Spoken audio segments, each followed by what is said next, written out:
Now you can hear those engines.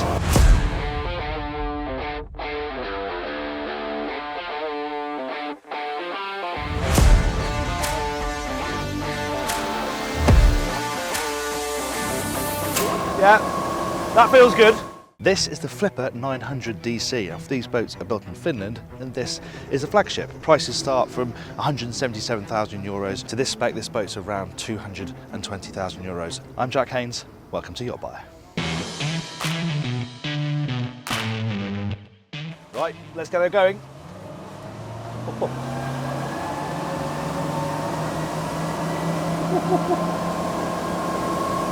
Yeah, that feels good. You can have this boat with twin 200s, twin 250s, or what we've got, the twin 300s, and they are a magnificent partner to this hull. The acceleration is lovely, there's loads of mid-range performance. They're a little bit noisy, it's an open boat so you can hear them, and I think the roof creates a little bit of an echo chamber. But in terms of performance, it is just absolutely effortless. We're now travelling along at 35 knots, consuming 40 litres per hour per engine. That's probably a little bit fast really, but it just feels so easy doing this speed in what are, granted, incredibly calm conditions. But it sits really nicely in the water. I've got the trim assist on, which is working out the trim on the engines. You've got manual trim tabs, which have a joystick control, so the boat reacts really nicely to those. It's very easy just to make fine adjustments to level the boat out. But I think actually if you bring her back to about 30 knots, you lose a little bit of the engine noise. And then we're down to, in total, 50 litres, just over 50 litres per hour. So that's a lovely, lovely, comfortable speed. In terms of handling, it feels very secure in the water. Really nice amount of heel, very controllable, very manageable. And because it's an open boat, you really feel in touch with the elements. It's lovely. Fantastic driving position. We're nice and low slung, very supportive seats. I'm sitting in a comfortable way. You've got a good footrest there. Throttle with the hub right underneath your arm, exactly where you need it. The wheel's adjustable and that's in a good position as well. The screens are a little bit of a stretch, but I actually have a control down here so I can control them remotely without having to stretch forward, which is great. It's quite a plain helm. It's not particularly exciting, but it's functional, clear, clean, very effective. And there is a bolster on this as well, which lifts you up. At my height, it puts the windscreen just slightly in my eye line, but it is nice to get a bit more breeze in your face. But this is a really good long distance driving position. You could, do a good couple of hour run and you'd be very, very comfortable doing so. It's absolutely lovely. Driving environment, spot on. Top speed, let's find out.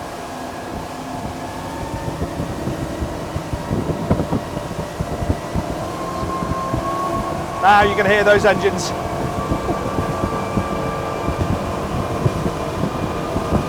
"45 knots, 47 knots.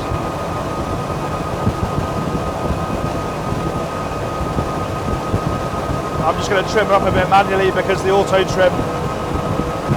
There we go, the magic 50 knots. Very impressive. Very impressive. Yeah, that's a comfortable 50 knots. And then if you slow it back down to the cruising speed, feels like walking pace. Yeah, I mean that's a very impressive range of performance you have here. Cruise anywhere really between 25 and 40 knots, very comfortably indeed. So it's an impressive driving package. Let's stop and take a closer look at the decks and the accommodation. Before we get going, I should point out that you can have a few different options when it comes to coverage with this boat. This is the T-top option, obviously it's got a built-in sunroof. You can have a completely open version and you can have what they call the ST where it's fully enclosed. But this is a really nice compromise really, because you get a really nice amount of cover, but also you can get the breeze over your head on a day like this.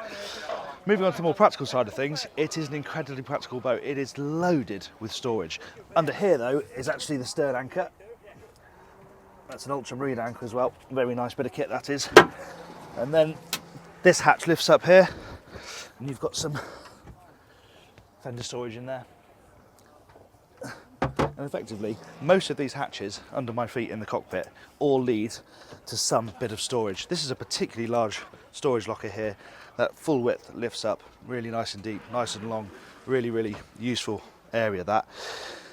This also converts into a sun pad. So you drop down the table, that drops down at the touch of a button. There's a cushion that lives underneath the deck, put that on top, and then you can drop down this backrest here to create what is a really good sized sunbathing area. Obviously you can peel the roof back, and the roof goes back a long way. It's a canvas roof, it folds up really neatly, and it leaves you with, yeah, a really, really good aperture. And you do feel that sort of Nimbus Group quality on board this boat.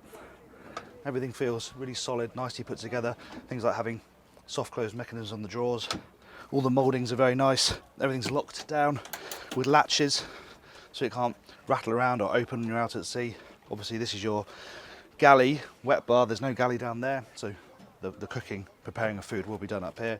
Simple induction hob and a sink, but quite good cooling space for the size of the boat. You've got this fridge under here, and then there's a drawer fridge under here as well, even more storage.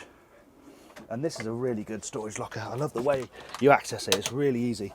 That just pings up, a couple of hinges, a couple of gas rams, and as you can see, yet more really good fender storage. But that's very easy to get to, rather than having to lift off cushions and having loose locker lids. That works very nicely indeed. Storage under here as well. Yeah, for a small boat, they really have packed in the deck storage. It's very, very impressive indeed. And the design of the boat, you know, this is obviously not a walk-around boat. You have no side deck, so that means this cockpit can really stretch out the edges of the boat, and that's a very nice effect. That does mean that to get forward, you have to walk up the steps and through the windscreen.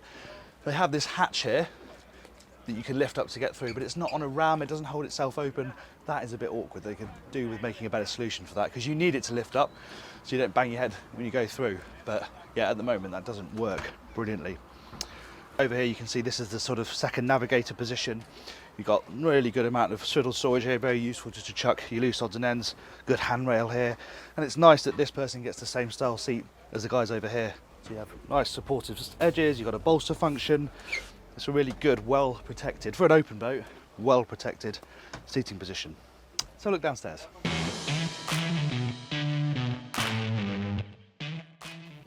I think it's likely that most people will probably just use this as a big and very comfortable day boat. But down here, the accommodation is a bit of a surprise. You've got two beds for a start. You've got this really good sized double here. There's a small double, large single down that runs underneath the cockpit, but that's perfect for kids. You've got a little sofa down here. You've got a bit of hanging storage. Nice amount of light as well, because you've got long whole window down this side. You've obviously got the hatch in the roof that you can open, but they've also worked in some windows either side, so yeah, it's not too dark down here. And obviously you've got artificial lighting as well to boost the levels. The only issue is headroom. I'm 6 foot tall, and as you can see, that is a little bit uncomfortable, and it's not much better. In fact, it's worse in the bathroom, which is really a sit on the toilet to clean your teeth type situation. And from the outside, yes, it's a very sleek boat and it's got a nice low profile, but they could have maybe gone a little bit taller with this foredeck here, just to give a bit more headroom down here. As a sleeping space, absolutely fine, especially as it's probably only going to be used occasionally. There you have it then, the Flipper 900 DC. And with so many manufacturers pushing towards the walk-around dayboat layout, it's really refreshing to see how effective this style of boat can be, and it works very, very well indeed. That really wide cockpit, because you haven't got the side decks, very comfortable and clever design, packed with storage, and it can also get you to your destination quickly and comfortably. All round, it's a very impressive package. I hope you enjoyed that review. If you did, please do give us a like, it really helps us out. And if you'd like to see more of our sea trial videos, you can click up here. If you'd like to subscribe, then you can click up here. Thanks for watching.